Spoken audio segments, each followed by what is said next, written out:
মই আমাৰ কাতিৰাম বড়ো ডাঙৰীয়াই মোক জনোৱাৰ লগে লগে মই আহিছোঁ। আহি পেলাই দেখিছোঁ যে ইয়াত গৰাখহনীয়া হৈছে।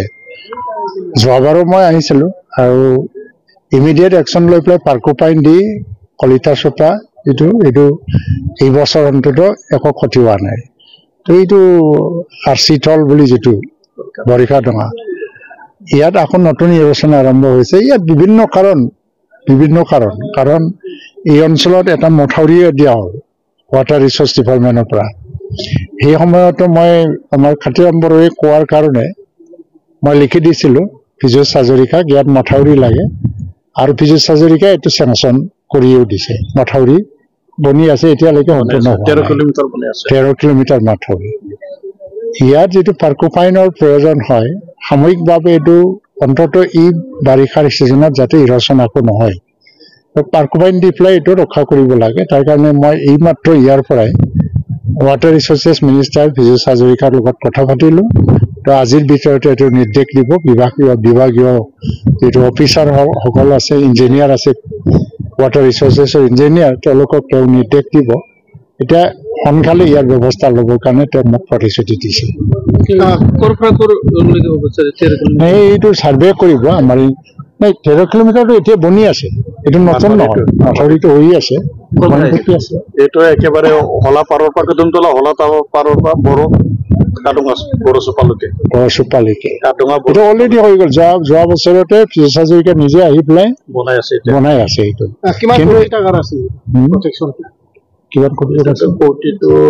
সেইটো একজেক্টলি মই ফিগাৰটো নাজানো, ডিপাৰ্টমেণ্টে জানিব। 13 কিলোমিটাৰৰ মাথাউৰি আৰু পীযুষ হাজৰিকাই নিজে আহি পেলাই এইটো ছাৰ্ভে কৰি পেলাই চেংচন কৰি গৈছে।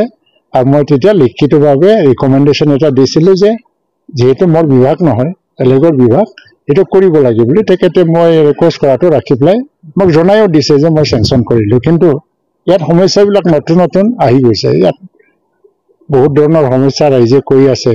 ইয়াত কাউন্সিলৰ তৰফৰ পৰা অলপমান পদক্ষেপ ল'ব লাগিব, যেনেকৈ শিল বালু যিটো ফাটৰ এইবিলাকৰ মহল তহল আছে, মহলৰ দ্বাৰাও বহুতখিনি সমস্যা সৃষ্টি হোৱা বুলি ৰাইজে এটা অভিযোগ দি আছে। মই ভাবোঁ যে আমাৰ ফৰেষ্ট বিভাগ BTCৰ পৰা তাত এটা তদন্ত কৰিব আৰু ব্যৱস্থা ল'ব বুলি মই ভাবোঁ। পাৰ্কোপাইনৰ দ্বাৰা সম্পূৰ্ণ প্ৰটেকশ্যন দিব পৰা নাযায়, কি উন্নত ধৰণৰ পাৰ্কোপাইন হ'লে এটা টেম্পৰাৰী এটা মিজাৰ, আৰু কেতিয়াবা ক'ব নোৱাৰি যে নদীৰ কষ্টটো চেঞ্জ হৈ যায়। এই বছৰত সেইফালে আহিছে। তো পাৰ্কোপাইন দি পেলাই মানে কিছু সময় যদি আমি এইটো প্ৰিভেণ্ট কৰিব পাৰোঁ বা ৰক্ষা কৰিব পাৰোঁ, নেক্সট ইয়াৰ যদি ৰিভাৰ কষ্টটো চেঞ্জ হৈ যায়, আৰু ইয়াত পাৰ্মানেণ্ট কিবাৰ কাৰণে ইনডাইৰেক্ট ডাইৰেক্ট বহুতখিনি মিজাৰ লাগে। এনেকৈ নহয় যে য'ত ইৰচন হৈছে তাত ইম্বেংকমেণ্ট দিলেহে মানে এইটো প্ৰটেকশ্যন হৈ যাব, সেইটোও নহয়। এইটো অলপমান ষ্টাডি কৰিব লগা আছে। আৰু মথাউৰি ক'ত দিব লাগে, মথাউৰি আকৌ লাগে। আৰু এইখিনি মথাউৰি অসম্পূৰ্ণভাৱে যিটো আছে, কোন পইণ্টৰ পৰা কোন পইণ্টলৈকে কাদঙা বড়োচোপাৰ পৰা এইটো আমাৰ নতুনকে যিটো দলং বনাই আছে নয়াবস্তি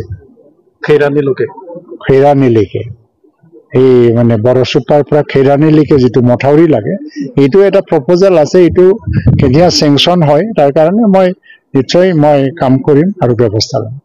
এতিয়া মানে আমাৰ 25 নং বাগানপাৰা সমষ্টিত আপোনালোকে সকলোৱে জানে যে দুয়ো পাৰত মানে নদী আছে। সমষ্টিৰ পূব পাৰত পাগলদিয়া নদী আৰু সমষ্টিৰ পশ্চিম পাৰত জিৰং নদী তথা মৰা পাগলদিয়া নদী। শেহতীয়াকৈ ইয়াত যি এটা বান, এই বানৰ সময়ত আমাৰ এফালে যি বৰিকাডঙা আৰ্চিতল, যোৱাবেলি কলিতা চোপা আছিলে, বৰিকাডঙা কলিতা চোপা, এইবাৰ বৰিকাডঙা আৰ্চিতল এইখিনিত যি মানে পাগলদিয়া নদীত গৰাখহনীয়া খুব বেছিকৈ হৈছে। আমাৰ তাত 3টা ঠাইত হৈছে। জিৰং নদীত বুগলামাৰী গৈবাৰী আৰু খখলাবাৰী আকচিয়া বড়োচোপা, এই 3টা জাগাত হৈছে। আৰু আজি ইয়াত আমাৰ অসমৰ মন্ত্ৰী, কেবিনেট মন্ত্ৰী ইউজি ব্ৰহ্ম ডাঙৰীয়া এই আৰ্চিতললৈ আহিছে। আৰু নিশ্চয় অতি শীঘ্ৰে ইয়াত যিখিনি বিভাগীয় যিখিনি পদক্ষেপটো লোৱা হ'ব। আৰু ময়ো ইয়াত আমাৰ BTCৰ যি বিভাগীয় কাৰ্যবাহী সদস্য, আমি একেলগে ইয়াত মানে যোগাযোগত আছোঁ।